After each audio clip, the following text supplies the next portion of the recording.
사랑하는 여러분, 저는 오늘을 시작으로 몇 주간에 걸쳐서 여러분과 함께 한 예언자를 만나려고 해요. 함께 만나고 싶은 예언자의 이름은 아모스입니다. 더 정확하게 말하자면 아모스에게 찾아가신 하나님, 그 하나님을 꼭 만나고 싶습니다. 그에게 말씀을 주신 하나님을 함께 만나고 싶은데요, 그래서 이 수요 성경 강의 시간을 통해 아모스에게 주신 하나님의 말씀이 무엇이고, 그리고 그 말씀이 오늘을 살아가는 우리에게 어떠한 의미가 있는지를 함께 상고해 보려고 합니다. 오늘 말씀의 제목은 코 아마르 아도나이인데요, 이 말은 히브리어예요. 히브리어. 목사가 잘난 척 하는 거 아니냐, 이렇게 생각하실 수도 있습니다. 그런데 제가 왜 이 말을 썼냐면, 우리가 예언서를 접하면서 꼭 보게 되는 말이거든요. 코 아마르 아도나이가 어떤 의미냐면 여호와께서 이같이 말씀하시느니라 라는 말이에요.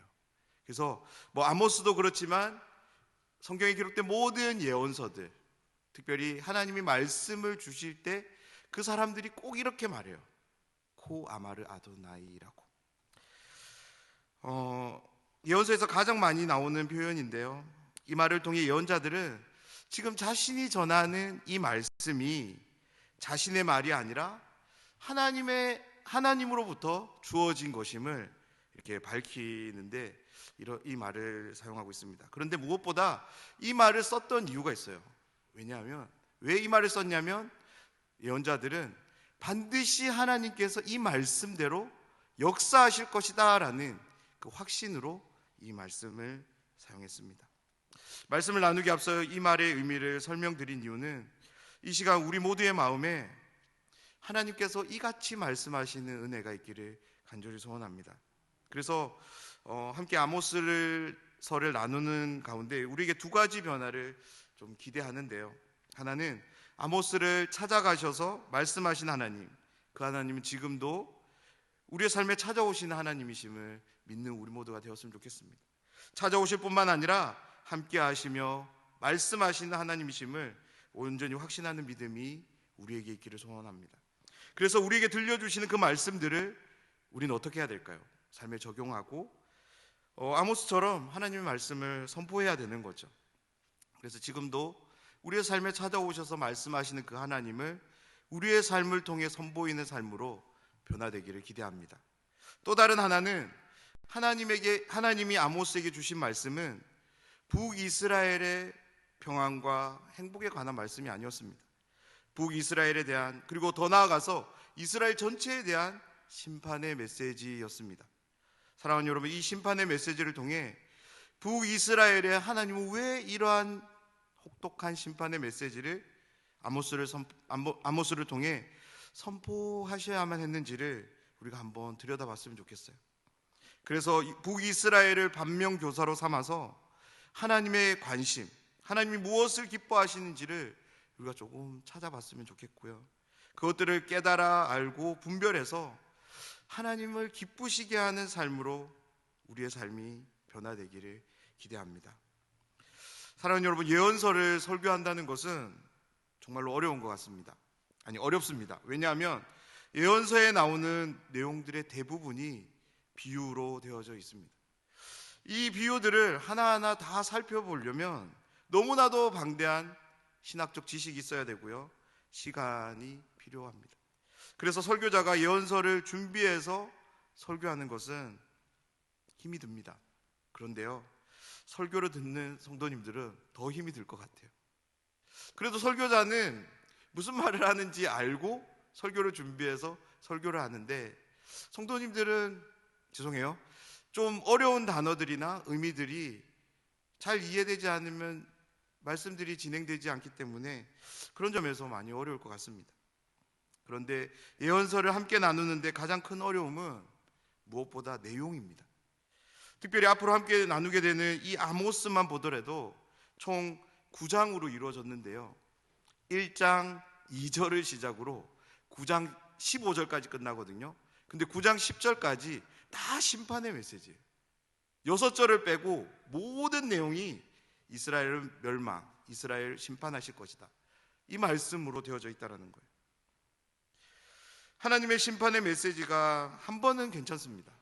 근데 이번 주도 그렇고 다음 주도 그렇고 계속적으로 심판과 멸망에 관한 말씀들만 우리가 듣게 될 때 전하는 자나 듣는 자 모두의 마음이 힘들어지기 때문에 예언서를 한 번이 아닌 전체를 함께 나누는 것은 결코 쉬운 일은 아닌 것 같습니다. 하지만 이러한 어려움이 있음에도 불구하고 예언서를 나누고 싶은 이유는 예언서를 통해 우리는 하나님이 어떠한 분이신가를 생생하게 경험할 수 있기 때문입니다. 하나님이 예언자들에게 주시는 말씀, 그리고 받은 말씀을 선포하는 그러한 상황들을 통해서 우리는 하나님을 깊이 만날 수 있기 때문에, 무엇보다 그 하나님을 만남을 통해서 우리의 삶에 참된 행복이 무엇인지 우리는 경험할 수 있기 때문에 예언서를 나누고 싶습니다. 특별히 아모스서를 나누고 싶은 이유가 있는데요, 하나님과 하나님의 말씀인 성경, 그리고 교회를 인정하지 않는 이 시대이지만 그럼에도 불구하고 문명의 이기와 물질의 풍요를 풍족히 누리는 오늘날 우리 사회와 아모스가 예언했던 시대가 너무나도 비슷하기 때문에 우리 교회를 비롯해서 이 땅의 교회들이 하나님 앞에서 그리고 이 나라 가운데서 어떻게 함께해야 되는지를 이 말씀 안에서 좀 찾아보고 싶어서 그렇게 하나님 앞에서 바른 교회로 세워지고 싶은 마음에 여러분과 함께 이 말씀을 나누고 싶습니다. 설교자로 바라는 것이 있다면 우리가 하나님의 말씀을 조금 더 가까이 그리고 바르게 이해하기 위해서 우리가 한 주간 한 주간 이 아모스서를 함께 읽어가면서 말씀을 나누는 시간이 되기를 소망합니다. 오늘은 첫 번째 시간으로 아모스서 전체에 대한 소개와 함께 1절과 2절에 소개되는 중요 단어들을 우리가 한번 살펴보려고 합니다. 우리 1절과 2절 말씀을 다시 한번 읽어보도록 하겠습니다. 유다 왕 우시아의 시대, 곧 이스라엘 왕 요아스의 아들 여로보암의 시대, 지진전 2년에 두고와 목자 중 아모스가 이스라엘에 대하여 이상으로 받은 말씀이라. 그가 이르되 여호와께서 시온에서부터 부르짖으며 예루살렘에서부터 소리를 내시리니 목자의 초장이 마르고 갈멜산 꼭대기가 마르리로다. 아멘. 이 두 절의 말씀은 아모스서 안에서 표제의 역할을 합니다. 모든 예언서, 특별히 단 하나의 예언서인 다니엘서를 제외하고는 모든 예언서에 이러한 표제가 시작되는데요, 이 표제에는 예언서가 기록된 시대적 상황과 기록자, 그리고 예언의 말씀의 출처 등이 밝혀집니다. 그런데 아모스서는 다른 예언서보다 이 표제를 비교적 길게 그리고 자세하게 기록하고 있는 것을 우리는 보게 됩니다. 한글 성경에는 유다 왕 우시아의 시대로 시작하지만 본래 이제 글자인 히브리어 성경을 보면 드고아의 목자 아모스가 받은 말씀들이라고 시작이 되는데요, 본래적 의미를 우리가 한번 살펴보기 위해서 앞으로 말씀에서도 히브리어 기록에 따라서 제가 한번 말씀을 소개하고 의미들을 살펴보길 원합니다. 아모스서는 이렇게 시작합니다. 드고아의 목자인 아모스가 하나님으로부터 말씀이라고 시작합니다. 먼저 그의 이름을 한번 살펴보려고 하는데요, 히브리인들은 이름을 지을 때 특별히 가졌던 생각이 있습니다. 자신들의 자녀들의 이름을 지을 때 그냥 부르기 좋게, 부르기 쉽게, 그런 어떤 편안하게 그런 마음으로 짓지 않는다고 해요. 지금도 유대인들은 하나님께서 자신들의 자녀들을 어떠한 사람으로 인도해 가실 것인가를 심사숙고하는 가운데, 소망 가운데 이름을 짓는다고 합니다. 왜냐하면 그들은 오랜 역사를 통해서 아브라함과 이삭 그리고 야곱과 모세를 통해 수없이 많은 하나님의 사람들, 그들의 이름에 담겨진 하나님의 인도하심을 역사를 통해 확인했기 때문에 그렇습니다. 정말로 하나님께서 그들이 소망하며 지은 이름대로 자신들의 자녀들을 그렇게 인도해 가시더라는 거죠. 아모스라는 이름의 의미는 무거운 것을 견딘다, 무거운 것을 짊어진다라는 의미입니다. 여기서의 무거움은 그냥 우리가 들었을 때 무겁네 이것이 아니고요. 사람으로서는 감당할 수 없을 정도의 무게. 그러니까 어떤 고통이 이제 동반되는 그런 무게를 견디는 걸 말하는 거죠. 아모스서 전체를 통해서 그 의미를 우리가 한번 생각해 보면 하나님의 심판의 말씀을 감당하는 것입니다. 이스라엘을 향한 하나님의 심판의 말씀은 아모스서를 읽어보신 분들은 알겠지만 정말 무거운 엄중한 말씀입니다. 그 말씀은 정말로 사람이 감당할 수 없는 무게로 다가오는 그런 말씀들입니다. 아모스는 본래 예언자가 아닙니다. 1절에서 소개된 것처럼 그는 양떼를 돌보는 목자였습니다. 평범하게 목자의 삶을 살아가는 사람에게 하나님의 말씀, 특별히 이스라엘 민족을 심판하실 것이라는 그 하나님의 말씀은 너무나도 크게 다가왔을 것입니다.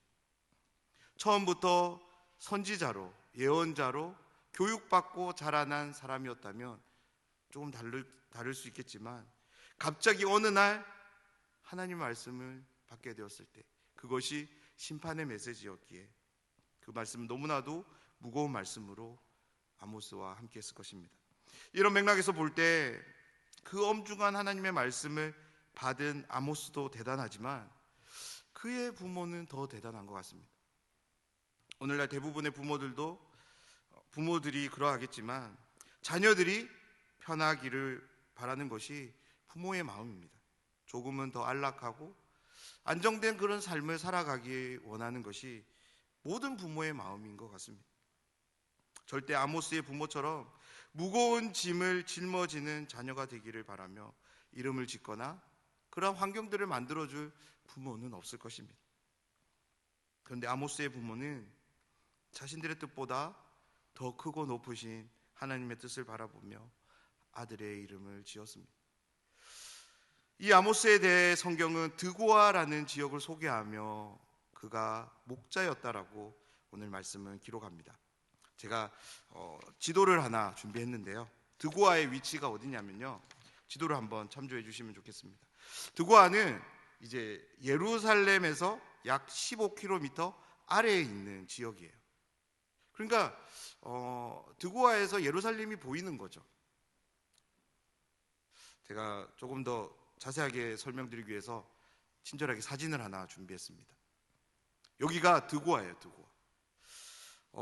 직접 가서 찍은 사진은 아니지만 제가 구글을 통해서 드고아를 찾아봤는데요. 딱 한눈에 보기에도 목축을 하기에 정말 좋은 지역이에요. 광활한 적당히 언덕이 있고요. 또 넓은 초원지대가 있습니다. 아모스는 바로 여기서 이제 양떼를 쳤던 목자였습니다. 그런데 아모스서 7장 14절을 보면 이런 말씀이 있는데요. 제가 한번 읽어드리겠습니다. 아모스가 아마샤에게 대답하여 이르되 나는 선지자가 아니며 선지자의 아들도 아니라 나는 목자요 뽕나무를 재배하는 자로서. 아모스는 자신을 이렇게 소개합니다. 나는 선지자가 아니라고, 선지자의 아들도 아니고 나는 목자고 뽕나무를 재배하는 자라고, 양을 치는 목자로 뽕나무를 재배하는 그런 사람으로 소개합니다. 아모스를 목자로 표현하는 아모스를 성경은 목자로 표현하는데요. 성경 전체에서 목자로 사용된 히브리어 단어가 너무 많아요. 그런데 가장 대표적으로 두 단어가 있는데요. 그 두 단어 중에 하나가 노케드라는 단어예요. 이 말은 기억할 필요는 없습니다. 그런데 이 단어가 가지는 의미가 중요하기 때문에 그 의미는 꼭 기억했으면 좋겠습니다. 아모스를 목자로 표현한 이 노케드라는 단어는 우리가 생각하는 것보다 훨씬 더 큰 의미, 훨씬 더 대단한 의미를 갖습니다. 쉽게 얘기하면 아모스는 단순한 목자가 아니라는 거예요. 단순히 적당한 나무 그루를 재배하는 그런 사람이 아니라는 겁니다. 노케드라는 단어가 두 번 사용돼요. 구약 성경 전체에서 두 번 나오는데 한 번은 아모스를 소개할 때 나오고요. 또 한 번은 열왕기하 3장 4절에 모압 왕 메사를 가리킬 때 사용됩니다. 열왕기하 3장 4절 말씀을 제가 읽어드리겠습니다. 모압 왕 메사는 양을 치는 자라 새끼 양 10만 마리의 털과 순양 10만 마리의 털을 이스라엘 왕에게 바치더니. 성경은 모압 왕 므에사를 양을 치는 사람 목자로 소개하면서 아모스와 똑같은 노케드라는 단어를 씁니다. 모압 왕 므에사가 이스라엘 왕에게, 말씀 한번 띄워주시겠어요? 모압 왕 므에사가 이스라엘 왕에게 조공으로 바친 내용을 우리가 한번 확인해 보면 좋겠는데요. 새끼 양 10만 마리의 털이에요. 10만 마리의 털. 전체는 아닐 거예요. 그리고 순양 10만 마리의 털을 이스라엘 왕에게 조공으로 바쳤다라고 기록합니다. 이것을 볼 때 노케드로 표현되는 목자는 단순히 광야에서 노숙하며 양을 치는 그런 일반적인 목자가 아닙니다. 일반인들은 감히 소유할 수 없는 정말로 대단히 큰 규모를 운영하며 관리했던 관리자인 것을 우리는 이 단어를 통해서 확인할 수 있습니다. 성경은 아모스를 목자로, 그리고 자신도 목자로 소개하지만 아모스는 우리가 상상되는 그런 목자는 아니었던 것입니다. 그 당시 대단한 인물이었던 것 같아요. 그리고 아모스가 그 당시에 지도층의 인물이었음을 뒷받침해주는 근거들이 아모스서 전체에서 많이 나오는데요. 특별히 아모스가 그 당시 국제 정세가 어떠한지를 정말 잘 분석하고 있는 상황으로 말씀들을 전하고 있는 것을 우리는 확인할 수 있습니다. 아모스가 만약에 일반적인 그런 평범한 목자였다면 당시 국제 정세가 어떠한지 알 필요도 없었습니다. 살필 필요도 없었던 거죠. 왜 그렇습니까? 자신에게 주어진 그 양을만 치면 되기 때문에 그렇습니다. 하지만 드고아에서 대규모 목축을 직접 관리했고, 그를 통해서 북이스라엘에서, 아니 그 이스라엘 전체에서 어떤 무역이 이루어져야만 했다면 아모스는 그 당시 국제 정세가 어떠한지를 철저하게 살필 필요가 있었던 거죠. 자신이 어떻게 하느냐에 따라서 이스라엘을 부를 축적할 수 있고요, 손해를 볼 수 있기 때문에 그렇습니다. 그래서 그는 주변국들과의 관계에도 힘써야 했고, 그런 상황들을 면밀히 살필 필요가 있었던 것입니다.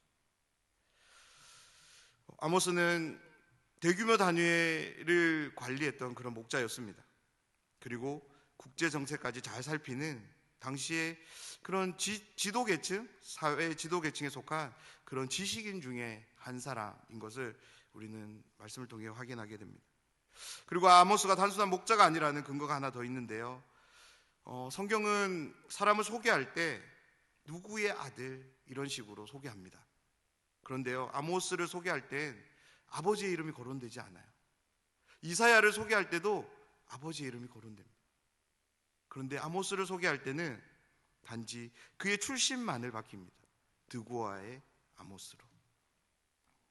이 역시 아모스가 당시 모두가 알고 있을 만큼 충분한 인지도를 가진 사람인 것을 뒷받침해 줍니다.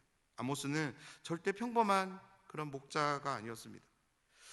이렇게 드고아에서 목자로 자신의 일상을 충실하게 살아가던 아모스는 어느 날 갑자기 하나님으로부터 이스라엘에 대하여 이상으로 말씀을 받습니다. 성경은 아모스에게 하나님으로부터 그 계시가 언제 주어졌는지에 대해 상세히 설명하는데요. 유다의 왕은 우시아고 이스라엘의 왕은 요아스의 아들 여로보암 때라고 소개합니다. 이스라엘 왕의 이름 중에 여로보암이라는 왕은 두 명이 있는데요. 한 사람은 오늘 본문에 나오는 사람이고, 다른 한 사람은 이스라엘이 분열될 때 북이스라엘의 최초의 왕이었던 사람입니다. 그래서 보통 북이스라엘의 초대 왕을 여로보암 1세라고 이야기하고요. 그리고 오늘 본문에 나오는 왕을 여로보암 2세라고 말합니다. 그렇다면 유다의 왕이 우시아였고 이스라엘의 왕이 여로보암 2세인 때가 언제였냐면 기원전 8세기로 우리가 추정합니다. 765년에서 760년, 이 한 5년간의 기간을 아모스가 활동했던 기간으로 보는데요. 그래서 아모스서는 8세기 예언서로 분류돼요. 8세기 예언서에는 어떤 선지자들이 있냐면 우리가 잘 알고 있는 호세아가 있고요, 미가가 있고, 그리고 이사야가 있습니다. 그래서 아모스, 호세아, 미가, 그리고 이사야, 이렇게 8세기 예언서로 분류가 됩니다. 다음에 한번 우리가 이제 지금 성경을 이제 통독하고 있잖아요. 성경을 통독하면서 특별히 호세아, 아모스, 미가, 이사야, 이것을 읽어갈 때 8세기 예언서라는 것을 생각을 하고 한번 읽어보십시오. 이 네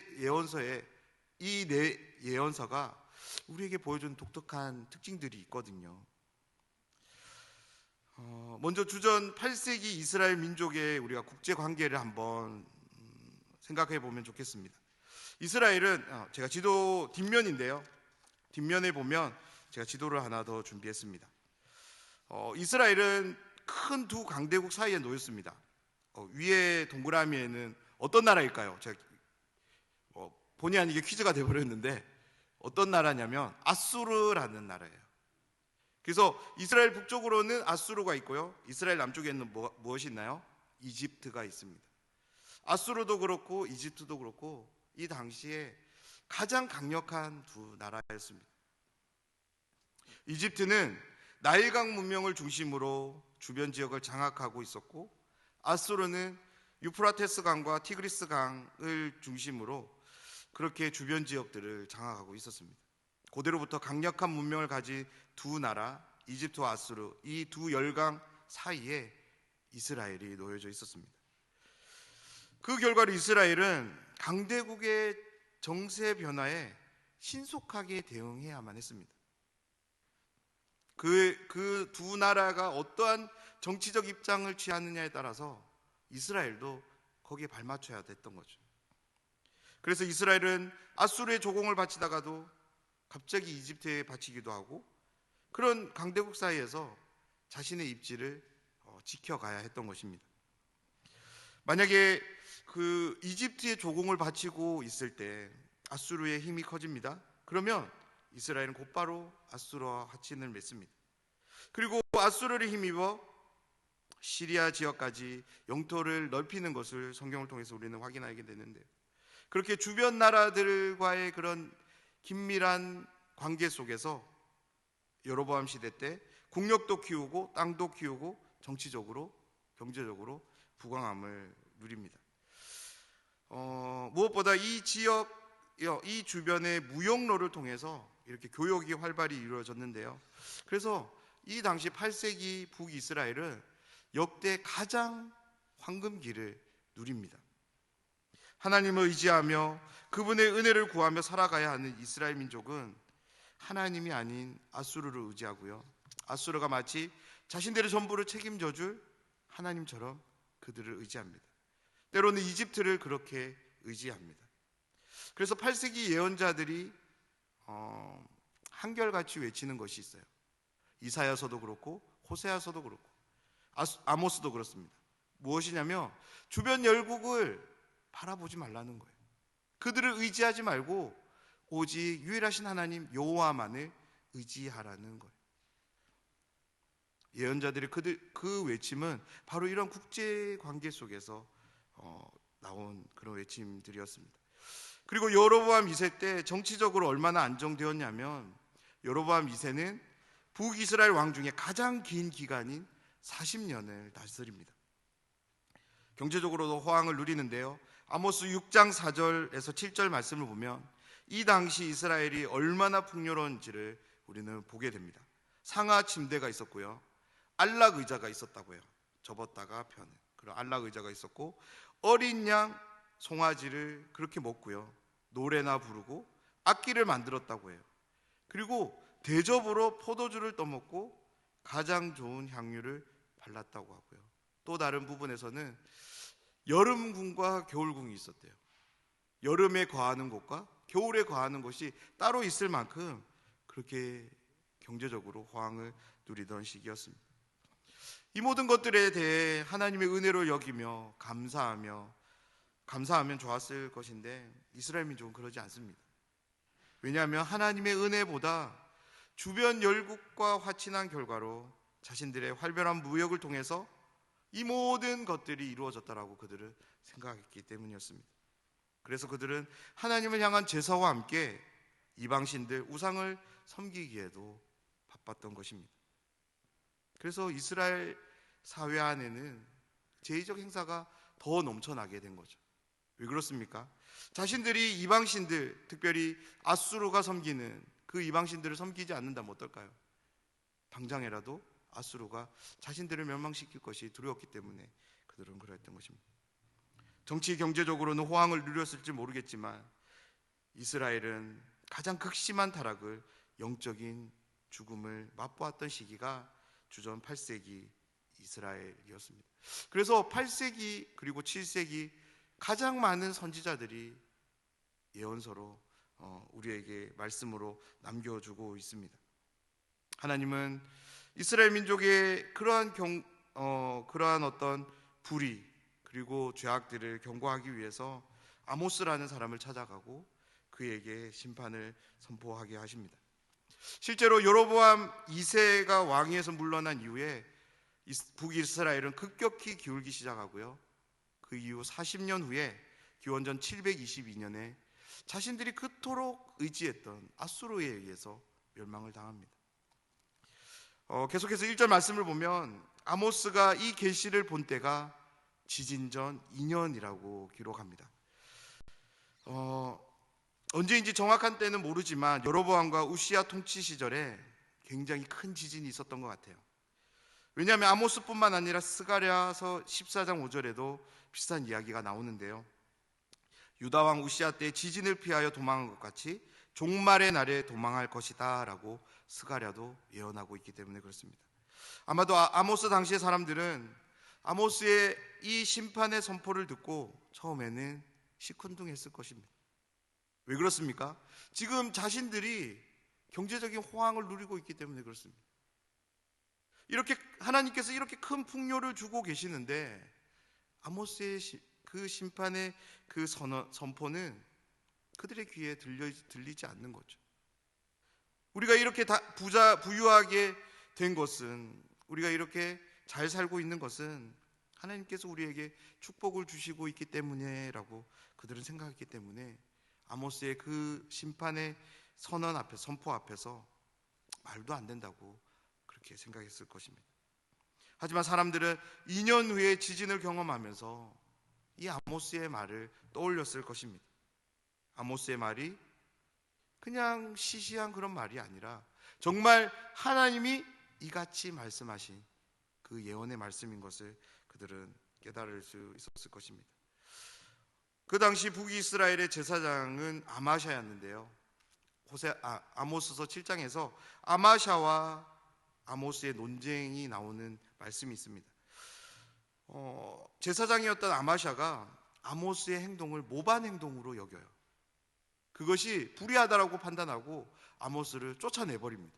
더 이상 예언할 수 없도록 그렇게 쫓아내는 것을 우리는 보게 됩니다. 하지만 지진이 일어나자 아모스의 선포에 대해서 이스라엘은 다시 한번 생각해 봤을 것입니다. 그래서 1절에서 나오는 지진전 2년이라는 언급은 아모스의 예언이 하나님의 경고의 메시지로 최종적인 기회를 주려던 하나님의 직접적인 그런 메시지임을 조명해 주는 역할로 오늘 기록되고 있습니다. 이제부터 본격적으로 이스라엘을 향한 아모스의 예언의 말들이 시작되는데요. 우리 2절 말씀을 함께 읽어보도록 하겠습니다. 그가 이르되 여호와께서 시온에서부터 부르짖으시며 예루살렘에서부터 소리를 내시리니 목자의 초장이 마르고 갈멜산 꼭대기가 마르리로다. 아멘. 아모스가 말하길 여호와께서 시온에서 부르짖으시며 예루살렘에서 큰 소리로 외치신다고 말씀합니다. 여기서 시온은 예루살렘 바로 아래쪽에 있는 산인데요. 통상적으로 성경에서는 하나님의 임재가 있는 이스라엘 전체를 가리키기도 합니다. 다시 말해서 하나님의 모든 심판을 담고 있는 지역으로 이 시온은 사용되고 있습니다. 여호와 하나님의 말씀이 이스라엘과 예루살렘에 임했는데 그 말씀의 강력함이 얼마나 컸냐면 하나님이 맹수처럼 부르짖으시고 하나님의 목소리가 아주 컸다라고 아모스는 묘사합니다. 하나님의 강력한 말씀, 무거운 말씀이 아모스를 통해서 선포되고 있는 것입니다. 그렇게 여호와 하나님의 말씀이, 그 강력한 말씀이 임하자 세상은 이렇게 반응하는데요. 목자의 초장, 즉 목자들이 양떼들에게 먹이는 풀이 있는 그 풀밭이 다 시들게 될 것이라고 말하고요.